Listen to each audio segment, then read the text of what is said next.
Flushing used to be affordable for immigrants to like stay. So a lot of like newly immigrated people who just settled in America, they were able to, rent a space or like get an apartment or like be a roommate and things like that. But it's not like it anymore. It's getting really priced out and people are getting pushed, and I don't know where those immigrants would have to go.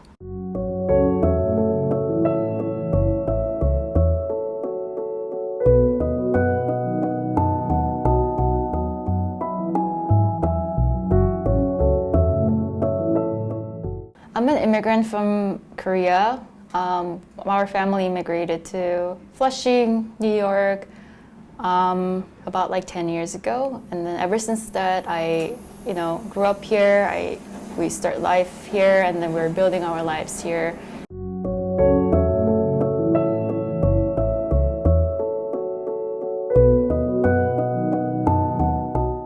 I'm Bobby Nathan. I was born in Kingston, Jamaica. I came here at the age of 16. I've been living in Flushing for 38 years now. I grew up in Flushing. At the time, Flushing was predominantly white and Jewish. There were certain parts of it, like by the LIE, which was Italian. And it was a neighborhood that was changing slightly. A lot of Koreans were moving in, especially here on 41st. And so it was like a great neighborhood to live in. The businesses here were like diverse. In fact, we didn't even go into Manhattan. On rare occasions, we would go into Manhattan. We used to call it the city. And we would stay mostly, anything you wanted here, you could get it here in Flushing. So we had like movie theaters. We had like 3 movie theaters downtown Flushing. We had like a lot of pizzeria, a lot of supermarkets, doctors, lawyers. Everything you needed was here in downtown Flushing. This is an optician that's been here since 1961, and Malcolm X used to come here and get his glasses. It's been owned by the same family since then. Flushing is like so big, so when you go to some part of Flushing that's like more like house-ish like that, there are more white people there. But when you go to like stabilized part or downtown, it's like very diverse. I think 70% of people who live in downtown Flushing, they're people of color. And we have small but really historic Black communities in Flushing. We have about 20% Latinx communities. Flushing, at the time, I felt like it was like a hub for immigrant community to like start their lives here, and then I think the communities that speak the same language as other immigrant population were able to like support each other and like help each other. And I went to high school here. In downtown Flushing.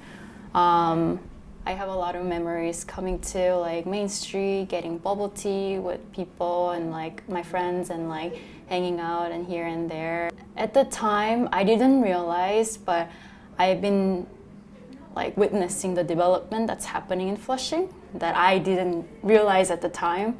Like I saw like buildings coming in, like people start going to like Skyview Mall, like to check out like what's new stuff and things like that. And there was a Korean supermarket called Asi Plaza. It's by the waterfront, Flushing Creek. Now the developers bought the site and they're trying to build luxury condos and like hotels there. By Union Street too, there are a lot of like Korean restaurants. By the Union Street, there used to be a lot of like Korean grandmas like selling the vegetables on the street. Developers said they have been planning for this rezoning for like 20 years. And one of the developers has been buying a lot of buildings, especially in downtown Flushing. And ever since Mayor de Blasio announced in 2014 that he wants to rezone Flushing, right? A lot of predatory landlords start coming into Flushing and they buy more units in Flushing. There are two parking lots, two big municipal parking lots in downtown Flushing. I was there, but I also saw them. One of the developers here in Flushing, they took one of them and they start building like big condos, and I witnessed it too. When I got here to Flushing, most of the buildings were like 6 stories. Flushing didn't have these tall buildings like now, and so the neighborhood was like mostly mom and pop stores on Main Street, and a lot of rent-stabilized apartment buildings. There were actually no really condos or co-op when I got here. In the 90s, when people started to buy co-ops, and then they started to change the neighborhood to condos after that. So I went to John Bond High School, which is on Main Street. So it was like 1981. The high school was mixed. When I came here, I lived on Franklin Avenue, and then we moved 2 blocks down to Sanford Avenue, and I've been living there ever since. In that building, 13815 Franklin Avenue is where I grew up. In that building is where I moved to. So I got involved in displacement and gentrification here in Flushing because in 2016, Adam Mermelstein from Treetop Development, he bought 7 buildings here in downtown Flushing. And so Treetop Development came in and they started to work on every floor in every building. In the lobby, they started to store a lot of construction material. They took like the emergency lights out the building, they destroyed the floors, they destroyed the lobby, and the buildings were becoming unlivable. And so I started to get sick. Then they started to shut the water off and they shut the heat off. And then that made me even more sick. And so I decided that I was gonna start to fight back. I go to church on St. George's Church on Main Street, and I went to the pastor and I asked him for help. And then he was like, why don't you organize the tenants in the building? And then maybe if you organize them, we could have like rallies here in the church and tenant organizing in the church. And so I started to print up flyers, use Google Translate to translate the stuff into different languages. And then I started to put them under the door. And then people started to come to me and they would tell me what was going on in the buildings and if I could help them. I met Professor Terry Hum from Queens College, and she told me that maybe her class could help me. And there was this one particular young person, his name was Jeremy. And Jeremy started to help me with the computer because I'm old and I don't understand computers. And he started to help me to like do spreadsheet on illegal violation. Then the mayor came here to Flushing for a town hall. And Jeremy and myself, we went. I live in one of the buildings that young man was talking about. The construction has been going on for 2 years straight. This guy by the name of Adam Mermelstein. When you were a public advocate, you named him one of the worst landlords. This guy is driving us crazy. I can't hardly talk because of the dust. We've been complaining to the health department, and they did nothing. Finally, Councilman Koo and his staff, Miss Eileen and Scott, and then Assemblyman Kim and Tony got involved, and they started to write violations. But the health department did not release the report and it came back with an excessive amount of lead in these buildings. We have asbestos in these buildings. They were built before. Okay, Dr. Bassett, where are you? Come on over. What has to happen if construction's been going on for 2 years and there's been regular stop work orders? Something's fundamentally broken. So tomorrow, I want senior people on the site to figure out why this has not been stopped. And if we have to escalate criminal charges towards the landlord or any other type of aggressive action, let's go, because this sounds outrageous. And so the next morning, the mayor sent in people from the health department, DOB, HPD, the police department, and then they moved on Adam Mermelstein. And so they took out the violations from about 1,000 something to about, I think it went up to almost $500,000 in violation. And then they started to harass me. They started to throw my mail by the door. They went into the apartment And so I had to get the 109 precinct involved. And I also had to have Department of Investigation come in. And so I came to MinKwon one day and I met with Sunny, and she offered me a space and a desk and computers to use. And so we started to work together as a team. Oh, I'll just take that part out about students feeling PTSD, getting PTSD. No, you can leave Yeah. that in there. Because it's the truth. At the CV7 hearing, so should I say teacher or like somebody testified that at her school by that dozens of students felt suicidal because of their history, because their family were displaced.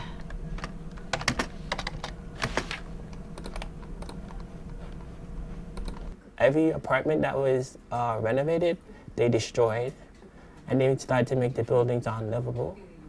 And they decided they were going to turn the buildings into condos.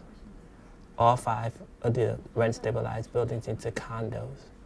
And so we decided that we were going to even fight more for the rent laws to get rid of the MCIs, because that's one of the things they were using to displace the people here.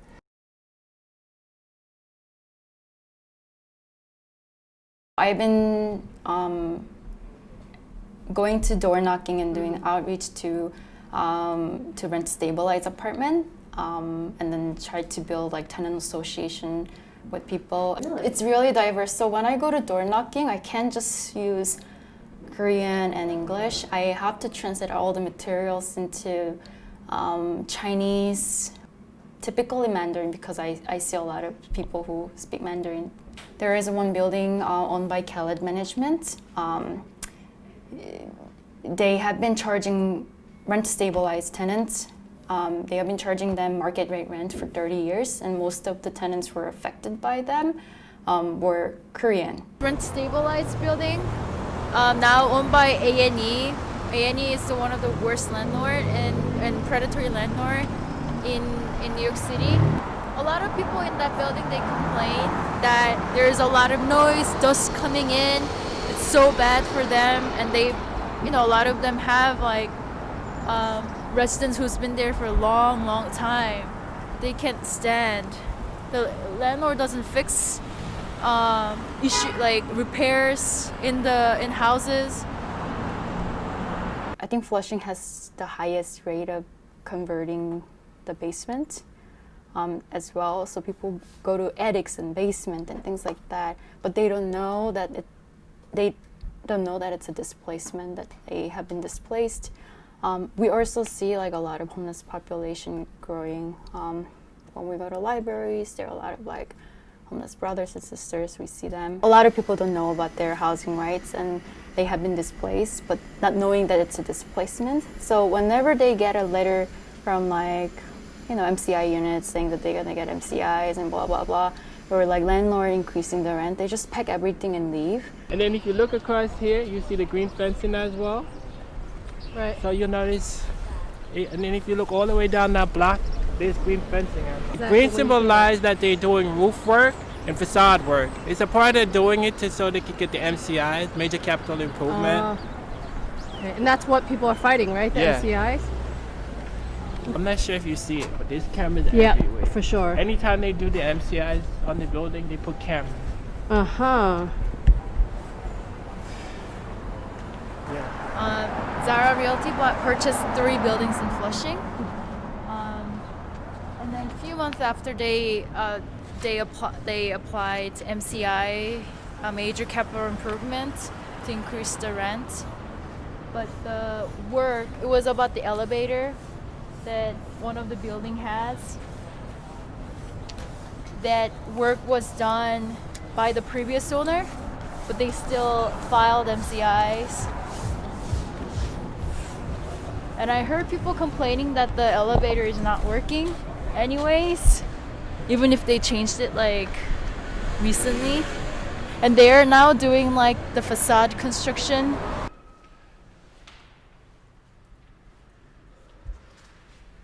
What does it say? What is it? It says they need a picture ID to get a mailbox key. This is illegal. Really? Oh, Jesus.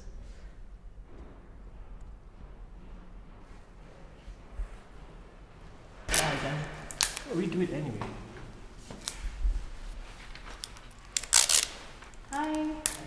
I think as a tenant organizer, one thing that I really have been trying to do is to connect people from different backgrounds, different language, and different generations to come together and fight against this predatory landlord, predatory zonings, that stuff that will displace working class people here, especially people of color. Can you tell me what the flyer's about? It's about yeah. So it's about informing people about like what they're building now. They haven't been doing any, outreach to the community so let community know what's happening. To call Councilman Peter Koo and Queensborough President. Yeah.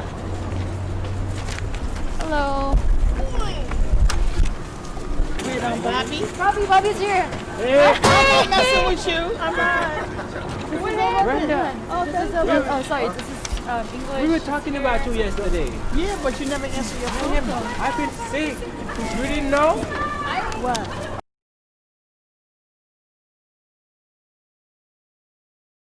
According to New York Times article that recently came out, Flushing has been quietly becoming one of the fastest growing for sale market, second to the Williamsburg. And the price of condo jumped nearly like 86% from 2009 to 2019. So there has been a lot of speculation, and I think it's really connected to the zoning. So this is the back of U-Haul, and this is Flushing River, also called Flushing Creek. I refer to it as the Doodle Water Creek because it's filled with nothing but polluted. It's just polluted. And then the other thing is, when it rains, they discharge raw sewage in here, so it smells. You can actually smell it from where I live, the way it smells. And so I call it Doodle Water Creek. And this is where they want to build a special district. And tell me about what's the special district? 3 developers came together. They want to build 11 block, 1725 luxury condos and hotels in this site by the Flushing Creek. They will get tax benefits. They want to get tax benefits by building affordable housing, but it's not really affordable to the Flushing community. If they clean it up, they might even disturb more contaminants than is actually that's actually like close to the surface. So they're not sure if they should clean it up or not because they might do more harm than good when they start to clean it up. They didn't come up with the environmental impact studies, so we don't actually know how this rezoning plan will affect beyond a few blocks away from here, right? And the whole site that they want to rezone, they're in the flood plan, so it's gonna flood, but they still want to build it. Everything is on the flood plan. All of this? All of this. And they want to build luxury. Yes. Where the green is where the flood line is. Whenever the high tide, the water goes all the way up to the green mark. So if there's a flood, it's going to be 3 times as high, so you could see the whole entire area will be flooded. And so at the hearing, I had asked them, how are the people going to get into the building when it's flooded out? Will they provide boats, or it will be like Venice? I've watched my neighborhood change. People are becoming homeless. I go to the library and I see people that used to live amongst me and now homeless with bags in the library. I also go to St. George's Church. We have a food pantry. When we started, we used to feed 50 people. And as of every Saturday, we are feeding between 500 and 600 people every week. This is what's going on in Flushing. We have homeless people sleeping under the Van Wyck. We have people taking showers in our park in Flushing Meadows Park. Nobody sees this unless you live nearby. And my blood, my great-grandfather was the first Jewish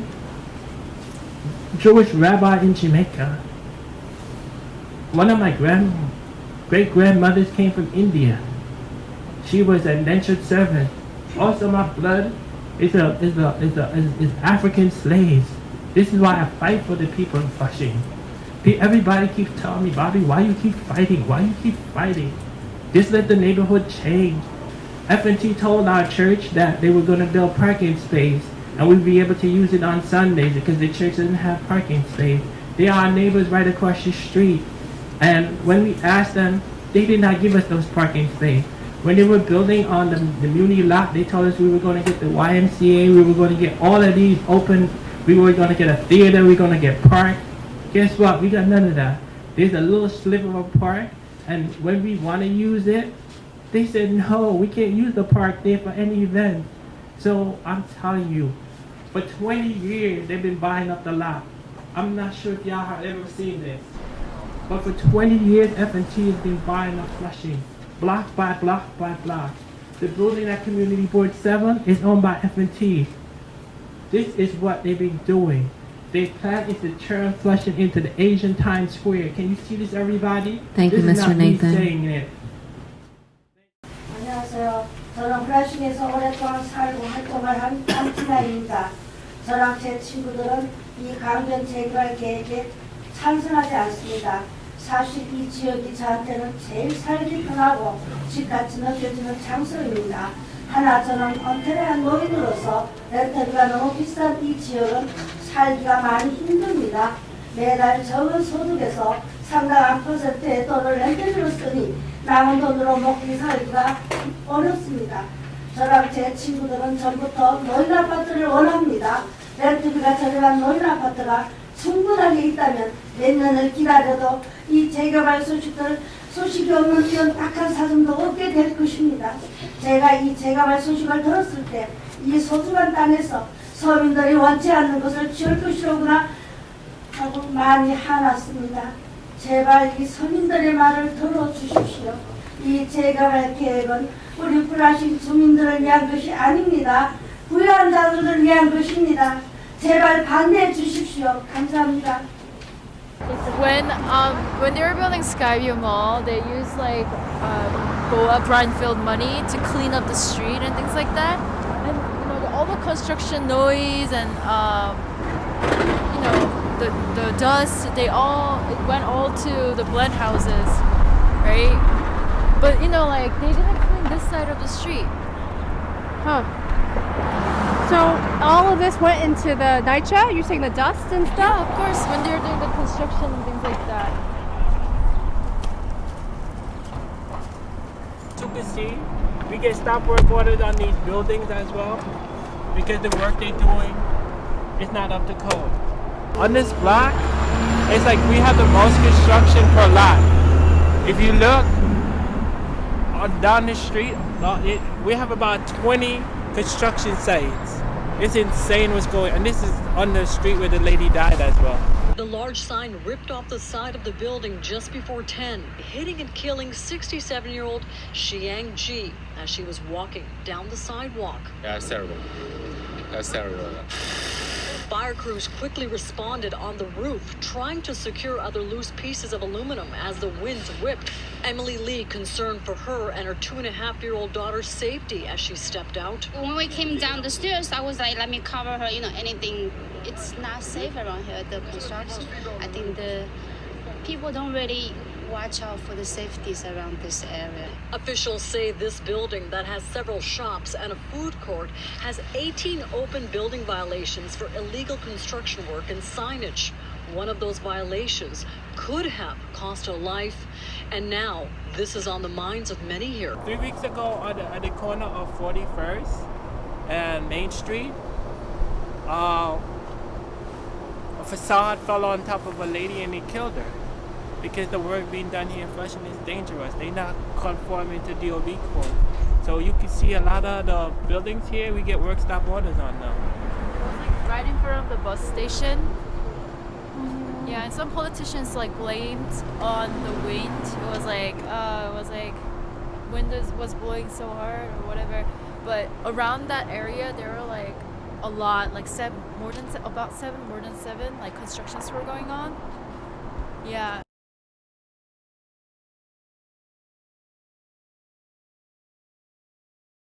Paid! Turkey's getting paid! Turkey's getting paid! Turkey's getting paid! Turkey's getting paid! It's a public hearing. It's kind of like dog game. I don't like my name. Whoa! No! Step away! Step away! Step away! Step away! We've been here for over 2 Step hours. away! Step away! Get out of our face! Get out of our face! Everyone back up! Everyone back up. Let's go. Why don't you get him to back up? He's the one putting his hands in a young girl's face. Eugene Kelty, everybody. Eugene Kelty, chairman of CB7. The public has the right to speak. Let's speak! Let us speak! Let us speak!